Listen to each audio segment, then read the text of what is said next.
Salut, je suis Tony et je fais de la mécanique. Ça fait un petit moment que je n'avais pas fait de vidéo. Donc je voulais faire un live. Mais YouTube demande 24 heures pour accepter en fait, pour débloquer la fonction. Donc j'ai débloqué la fonction, mais j'ai pu trouver le temps de faire le live. Donc j'ai pas fait le live. Donc ça aurait été plus cool de faire un live pour cette vidéo là que faire une vidéo, monter, etc. Donc voilà, c'est vraiment pour vous donner des nouvelles. Vous montrer un petit peu les travaux que je fais actuellement. Si quelqu'un a des idées, il peut toujours laisser un commentaire, ça fait toujours plaisir. Continuez à vous abonner, il y a eu quand même pas mal d'abonnés, ça m'a fait plaisir, des commentaires aussi, des gars cool qui donnent des conseils, etc. J'ai eu pas mal de petits conseils sur le full dip que j'avais fait, sur la rénovation aussi des plastiques, ça c'était bien utile, je vais tester en fait.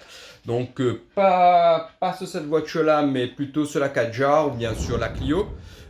Sur une Clio, donc j'ai repris une Clio. Donc vous allez voir aussi ça en vidéo, les prochaines vidéos qui sortira. Il y aura un test des rénovations de plastique avec un... Bon, on verra comment on fait, je vous dirai ça ensuite.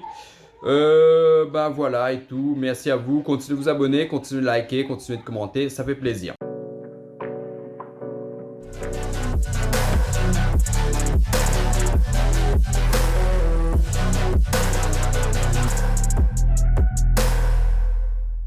Donc je vous disais que sur la Renault Kadjar, j'ai un problème d'injection. Ah, attendez, il faut que j'allume la voiture.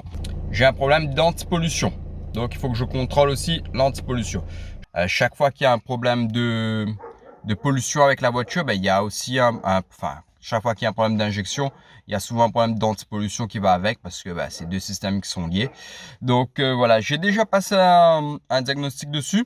Il y avait des défauts, j'ai effacé les défauts. Du coup, tout ce qui est pollution, etc., ça a disparu. J'ai roulé avec et c'est réapparu. Donc, il faudra que je fasse plus d'investigations pour voir qu'est-ce que c'est que cette panne. Donc, je m'y attelle. Mais comme j'utilise la voiture tous les jours, j'ai pas forcément le temps de vraiment regarder. Et comme j'ai pas toujours mes outils avec moi, donc c'est compliqué aussi de regarder de regarder les pannes, de chercher les pannes. Mais ça va être l'objet d'une vidéo qui sera donc la recherche des pannes, l'investigation et la résolution de la panne. Donc on va faire ça ensemble. Pour la Kadjar, je vais devoir aussi... Attendez, ça gêne un petit peu. Du coup, il va y avoir un bon gros nettoyage intérieur, extérieur, etc. Là, on va essayer de pousser à fond le nettoyage de la voiture parce que c'est vraiment sale. Je vais essayer ça. Voilà, là, vous voyez le tableau de bord, c'est dégueulasse, tout est dégueulasse. Donc voilà, tout traîne. Donc on va tout nettoyer. L'extérieur, c'est pareil, il faudra tout nettoyer. Je regardais aussi le train avant, donc plaquettes, disque et plaquettes aussi. Je pense que j'avais changé les plaquettes il n'y a pas très longtemps, il y a moins d'un an. Mais je trouve qu'il y a un bruit. Et je regardais vraiment est-ce que ça vient des plaquettes ou quoi que ce soit. Et puis voilà, donc ça va être à peu près les gros travaux à faire sur la Kadjar. En plus du contrôle technique, comme je vous disais. Ouais, la fuite de liquide de refroidissement, les voyants. Le train avant, disque et plaquettes, s'il y a à faire, je ferai ou je verrai d'où vient le bruit. Le nettoyage, donc il y a quand même... on va bien reprendre sur la Kadjar, il y a beaucoup de choses à faire dessus. Et puis, ça va nous amener ça jusqu'en 2023. Et puis, on verra qu'est-ce qu'on fait avec la Kadjar en 2023. Voilà à peu près tout pour cette voiture-là. Alors, nous voici au cœur de la C4. Donc, c'est une C4 1.6 HDI. Avec laquelle, quand j'ai acheté, il n'y avait pas de problème. Mais quand j'ai roulé avec, en fait, la voiture... roulait bien, démarrait bien, il n'y a pas de souci. Par contre, il y avait un petit temps de démarrage. Donc, il fallait faire quand même mettre un ou deux coups de clé avant que ça démarre. Je pense que c'était un problème de démarreur. Du coup, comme la voiture était mobilisée un certain temps, elle a pu démarrer. J'ai fait changer le démarreur. Là, c'est pas moi qui ai changé, c'est des mécaniciens à domicile qui sont venus changer. Parce que le démarreur, il est en dessous du véhicule et je voulais pas me prendre la tête à changer le démarreur. Du coup, ils ont changé. La voiture, ils ont remis en route la voiture en fait, en mettant du nettoyant frein dans l'admission, donc ça a démarré. Ça a bien démarré, ça a roulé, j'ai fait les trajets et tout avec, pas de problème. Elle a dormi quelques temps, même, franchement même pas une semaine, le temps de faire une vidange, elle a pu démarrer. Et j'avoue que j'ai cherché la panne pendant une journée en pensant que c'est une prise d'air, etc. Ça m'a gavé. Et j'ai coupé le circuit d'essence. Ouais, les durites de gazoil, là, j'ai coupé au couteau. La poire d'admission, la poire de gavage, en fait, j'ai coupé ça. Voilà, je vous disais donc que j'ai coupé de rage les circuits de gazoil, en fait, la poire de gavage. Donc, mais en fait, il y a une prise d'air. Quand je pompe, ça devient jamais dur, en fait. Donc, il y a une prise d'air quelque part et impossible de trouver là. De colère, j'avoue, hein, vraiment de colère, j'ai coupé le truc en me disant que bon, ben, je vais pouvoir faire un bricolage, rajouter une poire, etc. En pensant que ça venait de la poire, en fait, sur les côtés. Et en fait, non, ce tuyau-là, en fait, il n'est pas réparable. Donc voilà, j'ai dû racheter un circuit complet d'essence. Et là, je suis en train de le remettre fil par fil. Et ce qui est pas évident aussi parce qu'il y a des durites qui passent sous le moteur, etc. Donc là, je suis en train de faire. En fait, là, on est sur des réparations qui prennent du temps, qui se font pas en une journée en fait. Et moi, j'avais l'habitude de faire des réparations en une journée, une ou deux journées. Et du coup, c'est pas le cas en ce moment. Et ça fait des vidéos qui sont plus ou moins, en fait, des sessions de travail qui sont plus ou moins longues. Donc là, j'ai commencé à changer. Il faut que je continue. Donc là, je vais pas continuer aujourd'hui, je verrai. Et au fur et à mesure, ce que je vais faire, c'est que je vais vous montrer petit bout par petit bout jusqu'à temps que cette voiture redémarre. Avec la Kadjar, donc il y a un deuxième truc à faire. Pareil, là, il faudra prendre son temps, chercher la panne, chercher pourquoi, tester, faire des hypothèses, tester. Bon, ça va être assez cool à faire aussi. Donc voilà, je vais essayer de voir pour le diag et tout. Je vais essayer de vous montrer ça. J'ai un petit appareil de diagnostic.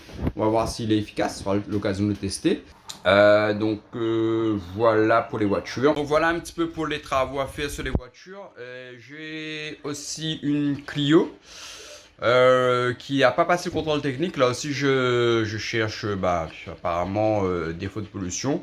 Et il me dit aussi c'est probablement la sonde lambda. Là aussi j'ai pas eu le temps de m'en occuper. Il faudrait que je voie pourquoi la sonde. Est-ce que vraiment la sonde lambda est défectueuse?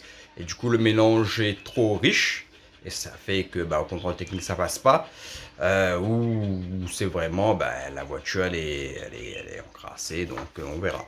On va tester peut-être la sonde lambda pour commencer. On va tester un produit aussi pour nettoyer un petit peu et voir si ça passe au contrôle technique.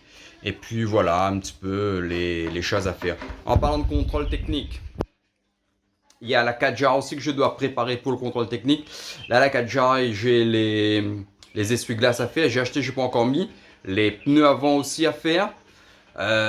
Déjà, réparer, faire disparaître les voyants. Parce que s'il y a des voyants, ça passe pas. Mais voilà, il y a ça. Il y a quand même cette petite échéance aussi du contrôle technique. Le contrôle technique est déjà dépassé sur la voiture. Hein, donc, il faut que quand même... Et je roule tous les jours avec la voiture. Il faudra que je voie ça assez rapidement aussi. Je fais moins de vidéos. Mais je fais plus de choses. C'est assez contradictoire, c'est que j'ai des journées bien remplies maintenant, mais j'ai pas le temps de faire des vidéos et j'ai pas le temps de monter. Donc là, c'est vrai que ça va être vous verrez pas, ce que vous verrez en vidéo, c'est vraiment pas mon quotidien. Donc vous aurez l'explication plus tard, c'est pas un souci. Je tiens aussi à remercier toutes les personnes qui se sont abonnées et qui s'abonnent, qui laissent des commentaires, qui laissent des likes. Ça fait plaisir. Donc continuez comme ça. C'est sûr que j'ai pas atteint mon objectif de une vidéo par semaine. C'est plutôt compliqué pour moi en ce moment, en termes de temps, d'organisation, etc. Et puis avec les pannes que j'ai aussi, ça me donne pas le loisir de faire des vidéos, de les monter en fait. Vous n'allez pas à me filmer, je vais pas vous montrer pendant, je sais pas, 3 à 4 heures que j'essaie de passer des tuyaux d'essence sur un moteur ou à faire des... à changer les balais d'essuie-glace, etc. C'est pas très intéressant ce que j'ai à faire en termes de film en fait, de filmabilité. Donc c'est pour ça que je fais hors caméra, etc. Sur la C4 par exemple, j'ai fait la vidange que j'ai pas filmé. La 4J, j'ai fait la vidange que j'ai pas filmé. Et j'aurais dû filmer sur la C4 parce que c'est assez complexe. Filtre à essence, filtre à air, etc. Il y a beaucoup de choses à démonter. C'est assez galère. Tout est ramassé dans ce moteur. C'est ça aussi la difficulté. fait que bah, ça me gave en fait. Hein. Cette voiture, cette panne-là, ça me gave. Et bah, je prends pas le temps en fait. Hein.